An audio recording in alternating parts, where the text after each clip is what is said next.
एक चिड़ियाघर में मोरों का झुंड रहता था। वहां पे एक मोर और एक मोरनी का जोड़ा भी रहता था। उसी चिड़ियाघर के पास दरख्त पे एक चील रहती थी जो मोर और मोरनी की बहुत अच्छी दोस्त थी। एक दिन मोर ने मोरनी से कहा, आज मौसम बड़ा खूबसूरत है। इतने दिन से चील आ ही नहीं रही, पता नहीं कहाँ चली गई है।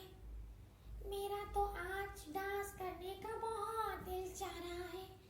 इतना खूबसूरत मौसम हो रहा है, काश बारिश भी हो जाए तो कितना मजा आएगा।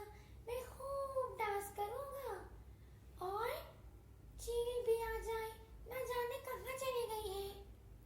मोरनी बोली, अरे मोर, क्या हो गया है? इतना अच्छा मौसम तो तकरीबन रोज ही होता है, और बारिश का क्या है, वो तो किसी वक्त भी हो जाएगी। लेकिन हाँ, तुम सही कह रहे हो, चील तो वाकई काफी दिनों से नहीं आई। तुम्हारी दोस्त है, तुम्हें नहीं पता वो क्यों नहीं आई इतने दिन से? अरे नहीं ना, मुझे तो पता ही नहीं, न जाने कहाँ चली गई है।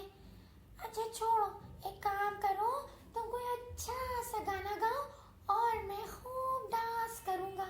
बहुत खूबसूरत मौसम हो रहा है और मेरा डांस करने का बहुत दिल चाह रहा है। अरे क्या हो जाता है तुम्हें? अब भला मैं क्या गाना गाऊं? मुझे तो गाना गाना भी नहीं आता सही से। और ये क्या, तुम्हें मोरनी बनने का बहुत शौक चढ़ा हुआ है? मुझे डांस करना है, मुझे डांस करना है। अरे तो मेरे पंख इतने खूबसूरत है और मेरा दिल चाह रहा है